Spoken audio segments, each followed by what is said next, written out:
A continuación, Petróleo y Desarrollo.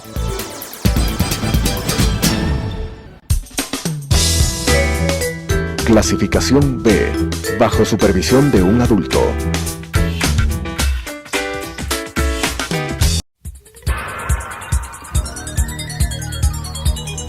Las opiniones vertidas en este espacio por la producción y dirección del programa son de exclusiva responsabilidad de sus autores y de quienes intervienen en ellos.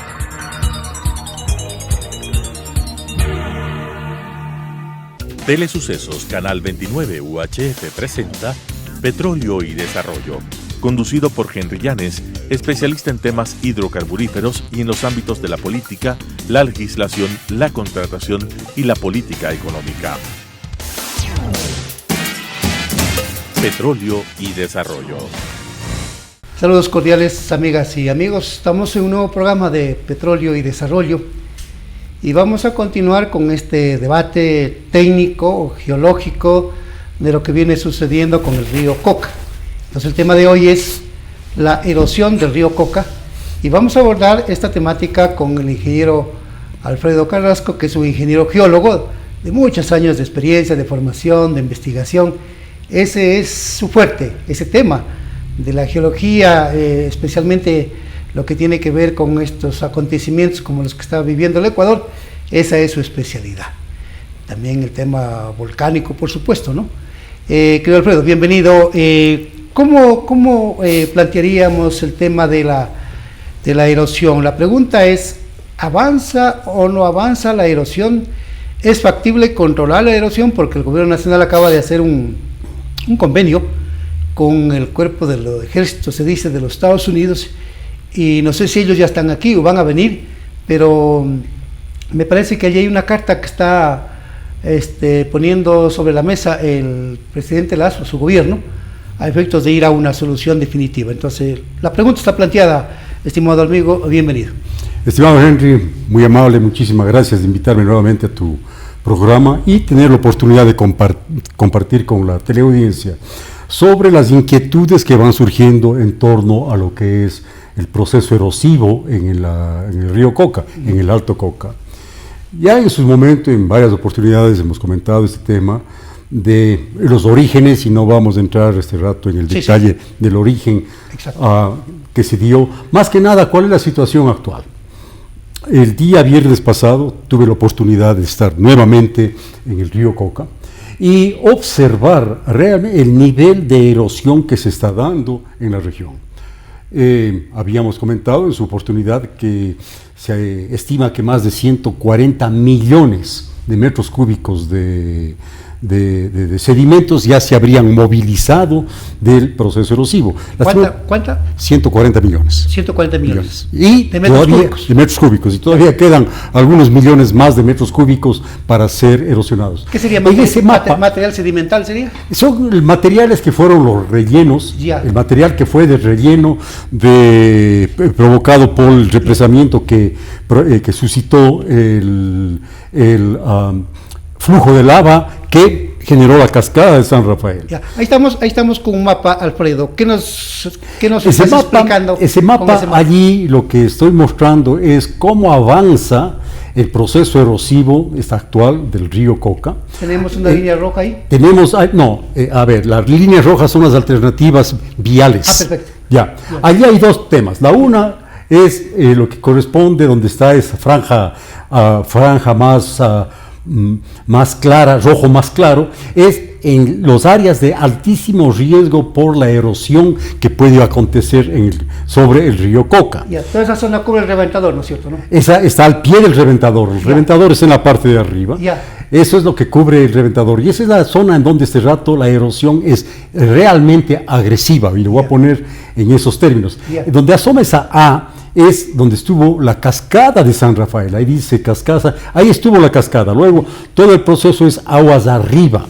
Este rato estamos allí a la altura del río Malo, en la margen superior, a la margen, aguas arriba del río Coca, estaría más o menos al lado oeste, conforme en relación al mapa. Estamos viendo una línea azul allí. Donde dice la línea azul es tanto la línea roja como la línea azul, dejémosle por ahora, no lo voy a comentar. Donde dice E45, al lado de esta franja, de ese relleno medio rojo que está allá sobre el río. Que parece una laguna de... Exactamente. Parece una laguna de un lago rojo. Ya, exactamente. Donde dice E45, allí está a la altura del río Malo. Ya. Antes habíamos señalado de que el río Malo tenía un comportamiento muy particular. Sí. En la última visita que realicé la semana pasada, ya el río Malo muestra evidencias de una erosión curso arriba del río Malo. Y esa es una de las preocupaciones que se tiene, en el sentido de que, si bien es cierto, en alguna forma se había detenido allí el proceso erosivo, aguas arriba del río Coca, pero ya comienza a afectar tanto al río Malo, cuanto hay el riesgo también de que afecte al río Locola arriba.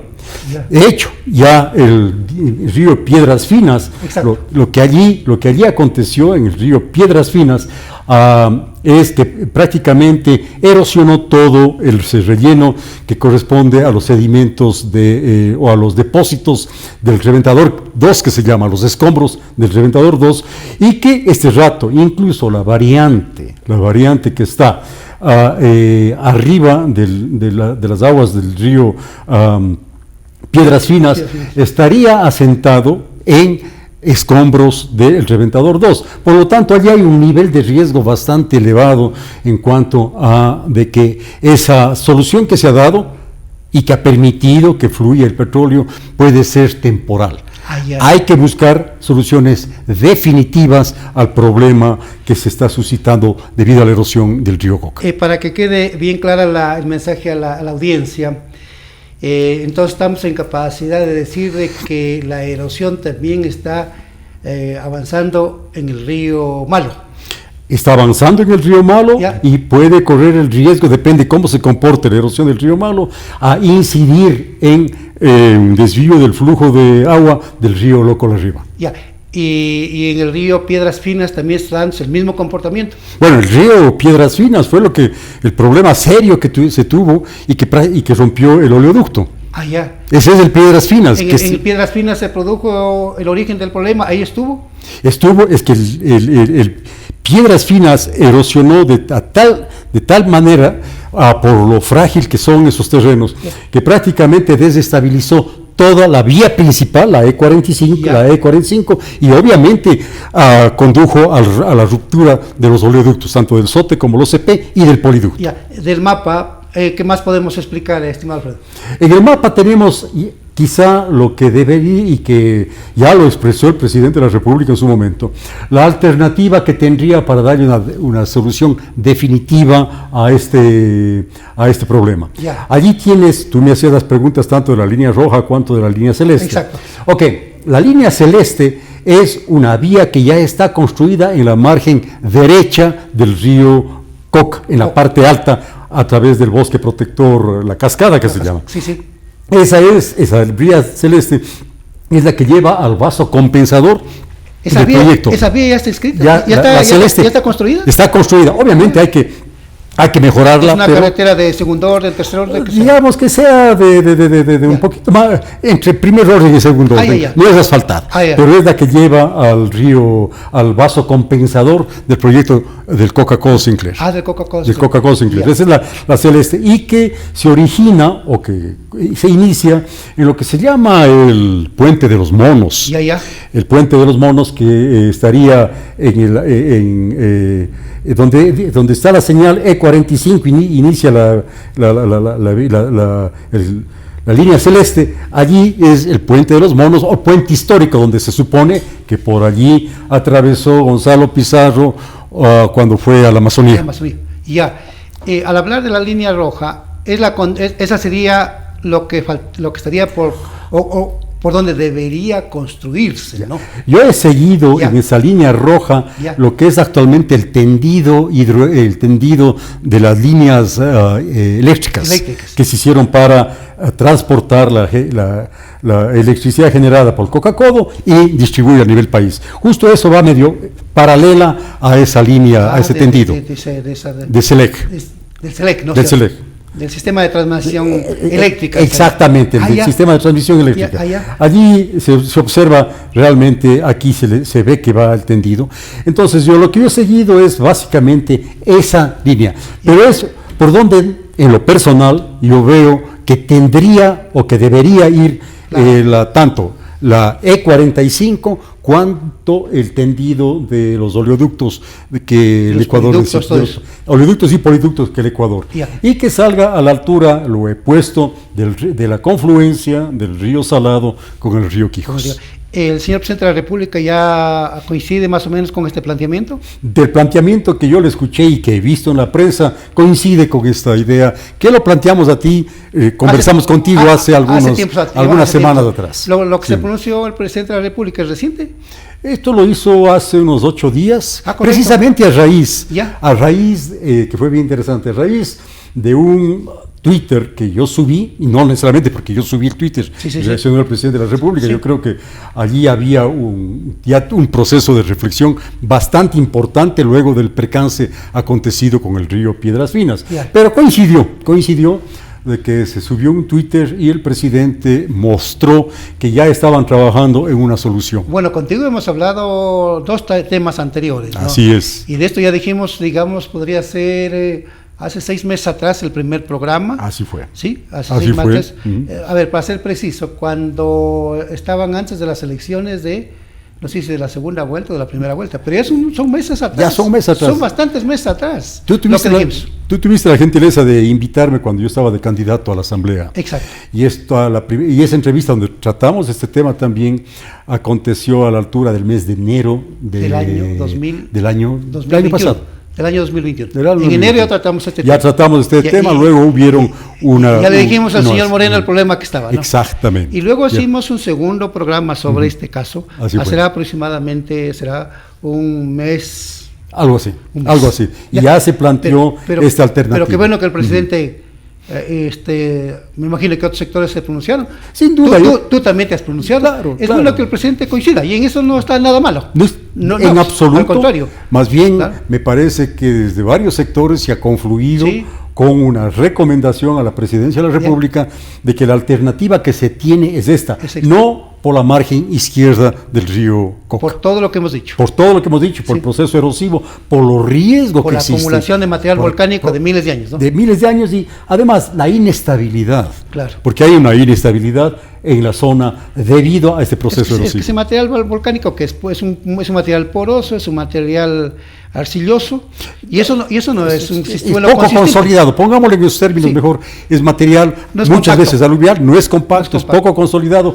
Por eso es que se da con esta celeridad el proceso erosivo en el río Coca. ¿Necesitamos algo del mapa para salir o estamos ya? No, yo creo que con el mapa ya estaríamos. Eso es importante, salgamos a quitar del mapa a efectos de entonces poder dialogar los dos, ¿no?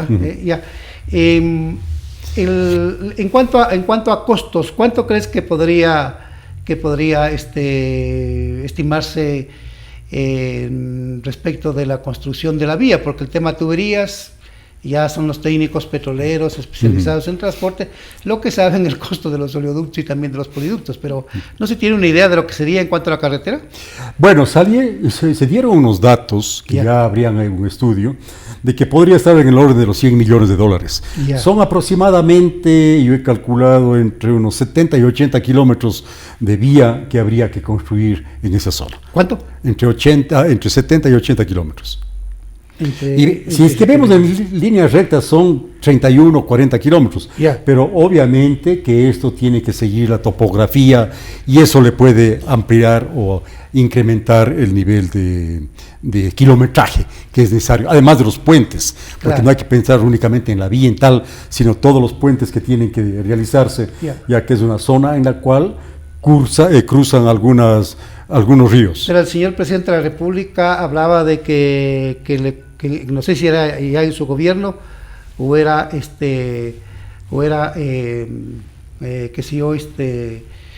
tomando en cuenta lo que se gastó o lo que gastó el presidente Moreno, pero él decía que había más o menos una pérdida de 600 millones de dólares. Esto más o menos lo dijo por el 15 de diciembre del año pasado. A ver, una cuestión son las pérdidas por Sacamos el mapa. por que no fluyó petróleo, sí.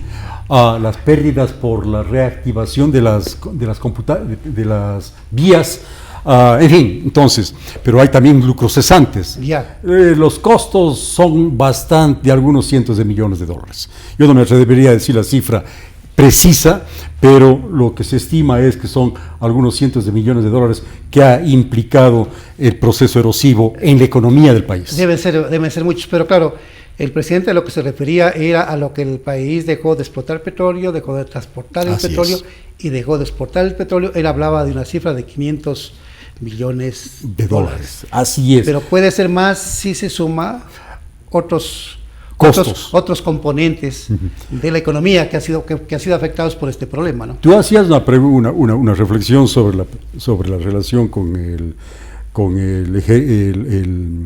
el grupo de los Estados Unidos. Sí. Ya. Mire, ellos hicieron un estudio. Por ejemplo, este rato de hacer las pantallas para retener la erosión, para impedir que avance hacia la represa, creo que está en el orden también de 120 millones de dólares.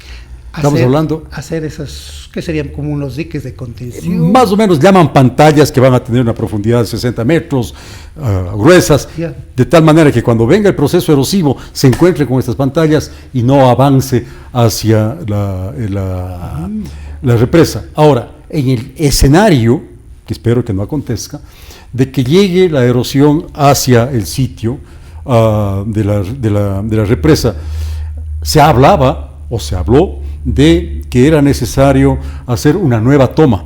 Y eso estaban hablando de alrededor de 500 millones de dólares. Así. Estamos hablando de cifras muy significativas para el país. Ya, pero como dijimos la vez pasada, en construir una carretera, 120 o 140 millones de dólares, frente a esto otro que va a costar 500. Frente a costo-beneficio, yo tomaría la decisión de irme con la carretera. Ya, es que son dos temas diferentes. La una es el proceso para el transporte de la ciudadanía vía la vía y obviamente el oleoducto. El otro es el problema que puede darse si es que la erosión alcanza la represa. Eso es otro tratamiento. Hay que separar los dos temas. Claro, en términos de costos hay que sumar el costo de una vía, más los costos de los oleoductos de los dos, más el de los poliductos, ¿no? Más lo que significaría proteger la represa de donde capta el agua para la generación eléctrica, o cambiar el sitio de las tomas. De eso estoy hablando yo. Son otras cifras. Entonces ahí, si vas sumando, pues podemos estar hablando de 600, 700 millones de dólares. O sea, el impacto del proceso erosivo del río Coca tiene implicaciones que van más allá del oleoducto y del poliducto y de la vía.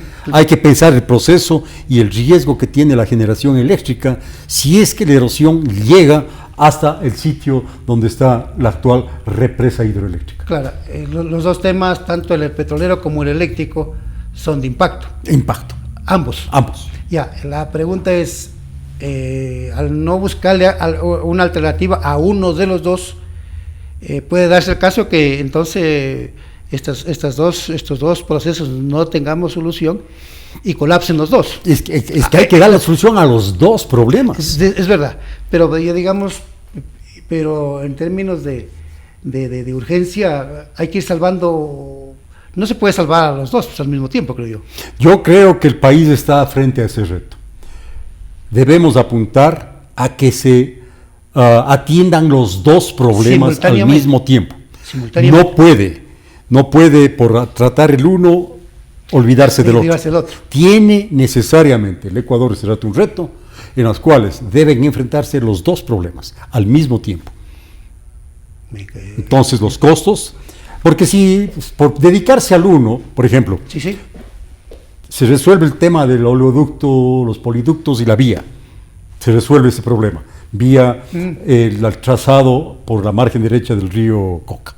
y no se atiende el proceso erosivo que va a afectar al sitio de la toma de aguas para la generación eléctrica, el Ecuador, los costos de dejar de producir electricidad son extremadamente altos. Ya, entonces ahí el gobierno para el financiamiento, ¿qué tendría que ser? ¿Acudir a un crédito internacional?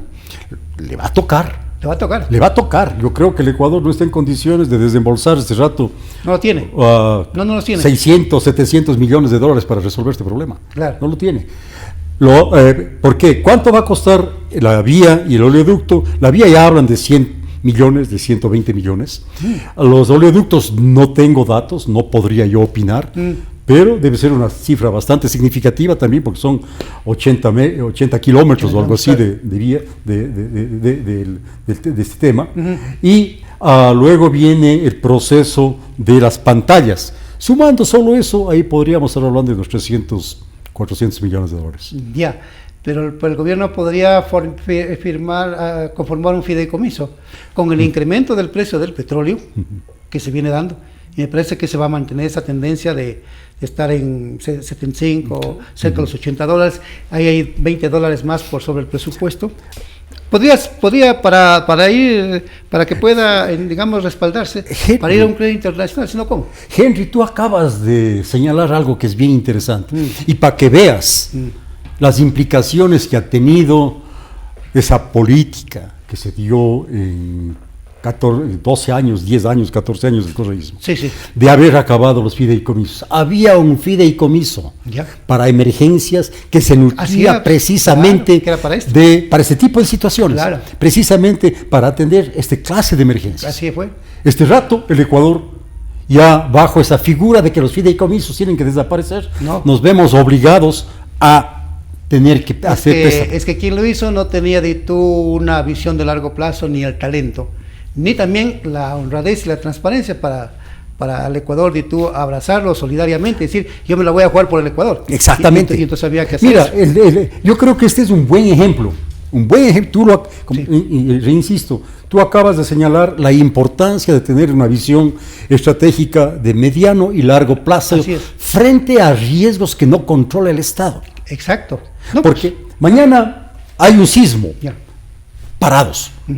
Ahora tenemos este proceso erosivo, ahí están las consecuencias de que el Ecuador tiene que decir cómo financiamos ese tipo de situaciones. Los políticos debemos, te digo por qué me incluyo de ellos, porque he estado trabajando en la política. Pero la diferencia tuya de algunos irresponsables políticos que solo van a la función pública para beneficiarse él y a su entorno, les importa un bledo del país, entonces también hay que hacer esa diferencia. Pero yo creo que hay políticos que sí son responsables, y hay que insistir en ellos. Señores, la buena política. La buena política, hay que pensar de que no siempre vamos a tener vacas gordas al lado nuestro. Hay momentos difíciles del país, lo vivió en el terremoto del 87, un problema muy serio, hay un problema muy serio con la erosión este rato, y recomendaría al presidente de la República que más allá de una visión de corto plazo, que es uno de los problemas también que se da con el tema de carreteras, alguna vez yo hice esa pregunta, que comience a pensar cómo lograr que el Ecuador tenga un fondo de contingencias real.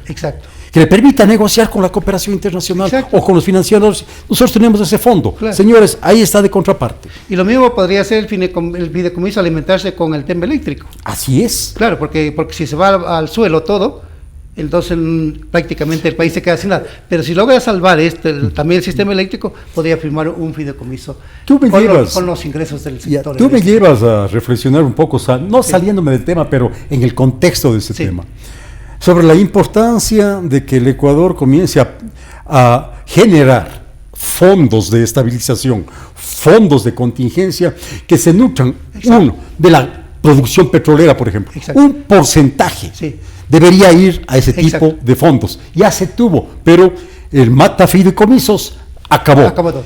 Igual con eso concluye esta partecita, si me permites, Henry. Hay también una importancia muy cercana en este escenario. Estamos dentro de áreas protegidas. Y las áreas protegidas este rato están desprotegidas por falta de financiamiento. Así es. Estas son oportunidades para repensar cómo gestionar también el tema de las áreas protegidas. Queremos ahí, estimado Alfredo, muy ilustrador, muchas gracias por venir al programa y vamos a continuar. Gracias, Henry, por la invitación. Muy amable por venir. A la orden. Muchas gracias. Las opiniones vertidas en este espacio por la producción y dirección del programa son de exclusiva responsabilidad de sus autores y de quienes intervienen en ellos.